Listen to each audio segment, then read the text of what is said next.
Banyak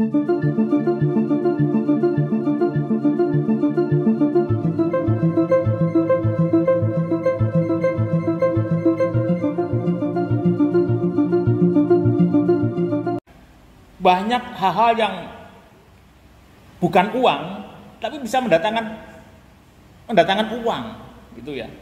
Bukan uang, bukan harta, tapi bisa mendatangkan uang, bisa harta yang banyak. Contoh, relationship, ya, jaringan itu bukan uang, ya, jaringan itu orang.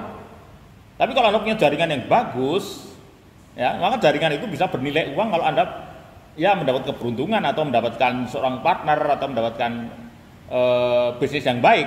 Nah, ini jaringan. Kemudian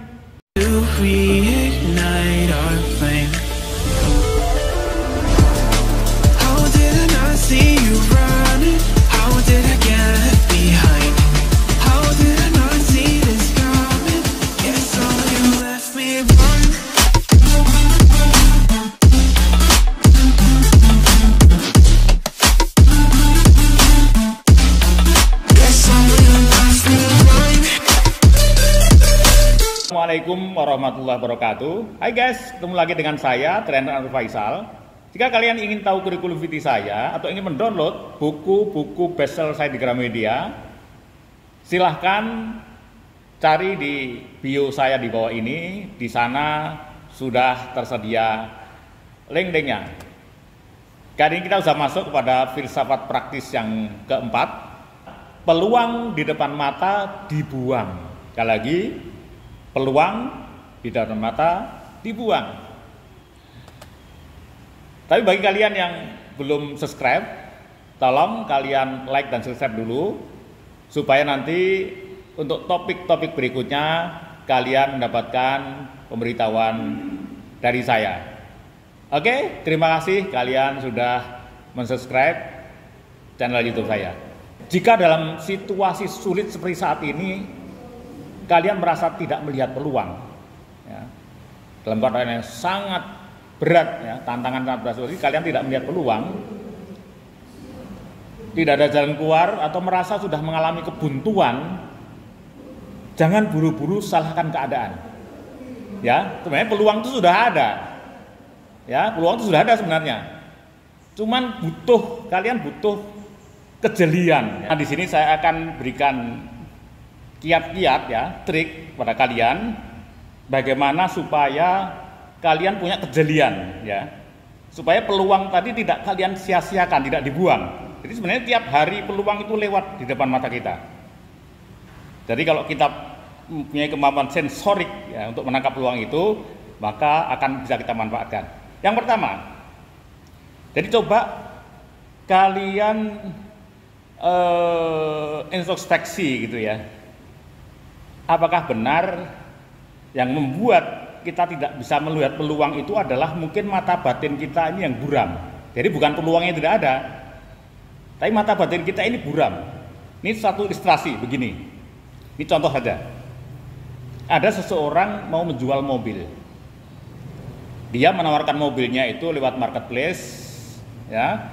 Tentu saja dengan difoto dulu dengan angle yang bagus, kemudian diberi komentar tentang kondisi mobil itu yang mungkin masih bagus, gitu ya, masih atau itu milik orang pertama, gitu ya, belum pernah kecelakaan dan seterusnya.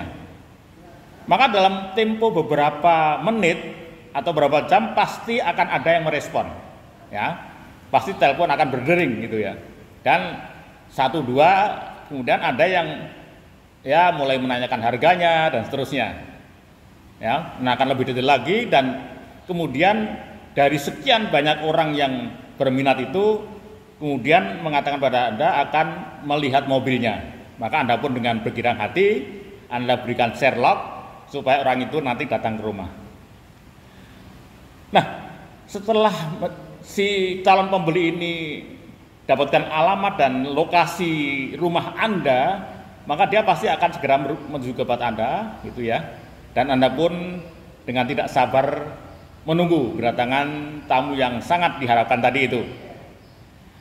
Tapi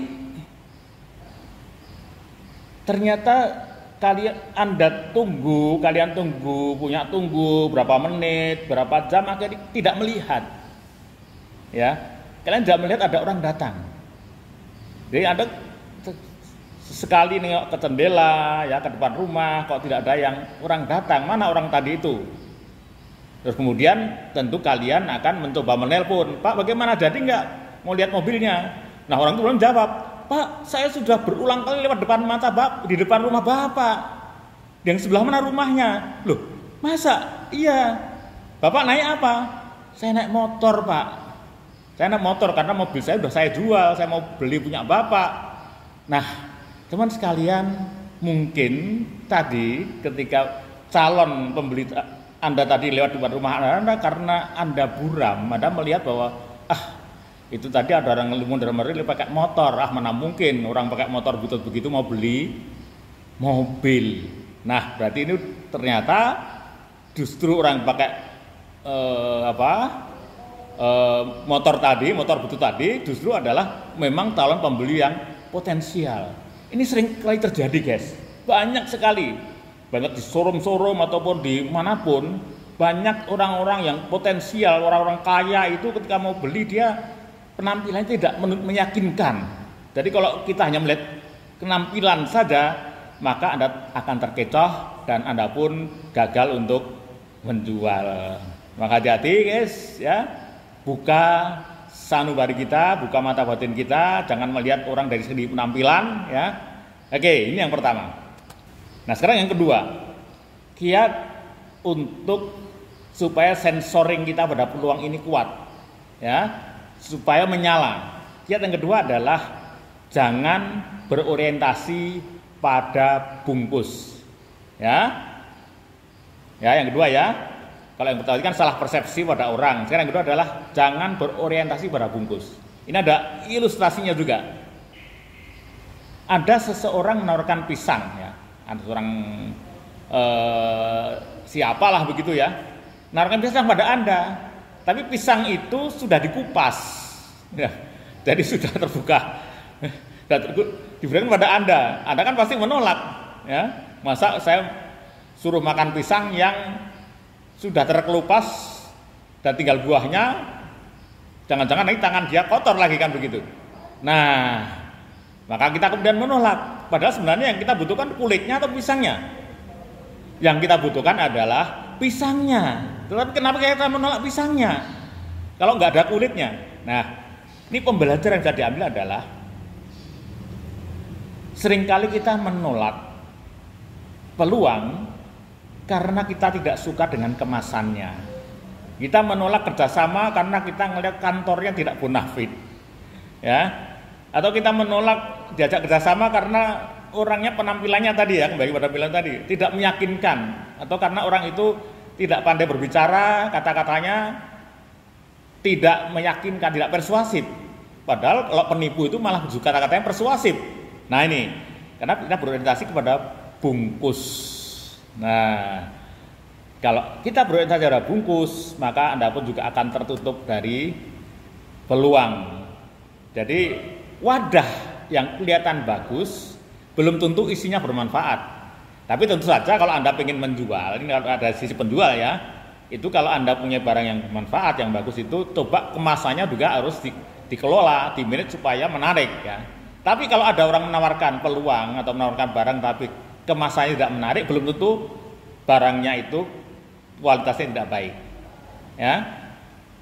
Atau sebaliknya, ada yang wadahnya bagus, kinclong, hebat, ya, keren, tapi ternyata isinya tidak baik.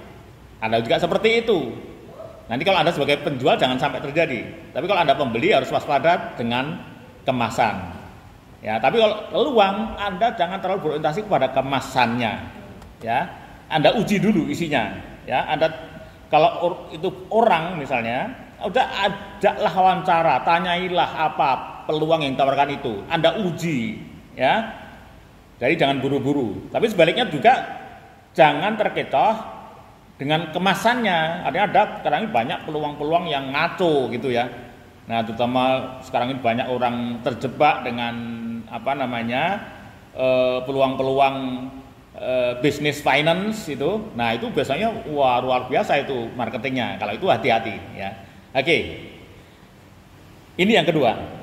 Kemudian yang ketiga, ini juga bisa mengasah Anda, mengasah sensorik Anda supaya tajam untuk melihat peluang. Yaitu jangan salah mengira, ya, bahwa rezeki itu tidak harus uang. Ingat ya, rezeki tidak harus uang. Bahkan uang belum tentu rezeki ya, kadang-kadang uang menjebak Anda masuk penjara. Nah ini ya, jadi rezeki itu tidak mesti berarti uang. Ya, jadi sebenarnya peluang itu sudah ada, tapi karena kita melihat nilai rupiahnya tidak seberapa, apalagi jangka pendek gitu ya, maka kita langsung kita tolak. Ya, padahal sebenarnya uang itu hanya salah satu saja, ya, salah satu peluang untuk dapat rezeki. Ya. Nah, banyak hal-hal yang bukan uang, tapi bisa mendatangkan uang, gitu ya. Bukan uang, bukan harta, tapi bisa mendatangkan uang dan harta yang banyak. Contoh, relationship, ya, jaringan itu bukan uang, ya, jaringan itu orang. Tapi kalau Anda punya jaringan yang bagus, ya, maka jaringan itu bisa bernilai uang kalau Anda ya mendapat keberuntungan atau mendapatkan seorang partner atau mendapatkan bisnis yang baik. Nah ini jaringan. Kemudian keunggulan ilmu. Nah ini bukan uang. Jadi kalau Anda belajar ikut training atau pendidikan yang lain gitu ya, itu Anda nggak harus keluar uang. Tapi itu sebuah investasi yang nanti hasilnya juga uang. Ya, bahkan sekarang investasi di masa sulit ini banyak pakar ini ya, pakar bisnis yang mengatakan bahwa di masa resesi ya, di masa disruption seperti sekarang ini, investasi yang paling mahal adalah investasi leher ke atas. Ya, kalau saya nggak setuju, saya jantung ke atas ya, karena leher ke atas itu nggak ada hati ya, di situ. Jadi maksudnya jantung ke atas justru di situ investasinya. Itu bukan uang, tapi itu bisa mendatangkan uang yang banyak. Ya, dari skill, kompetensi, ya, keahlian, expertise itu sekarang yang paling dibutuhkan di era disruption ini ya. Oke, guys, jadi itulah 3 kiat ya kalau kalian ingin membuka ya kemampuan sensing Anda, ketajaman sensing Anda untuk melihat peluang. Baik, sampai ketemu lagi pada filsafat praktis yang kelima ya. Sekian, assalamualaikum warahmatullahi wabarakatuh.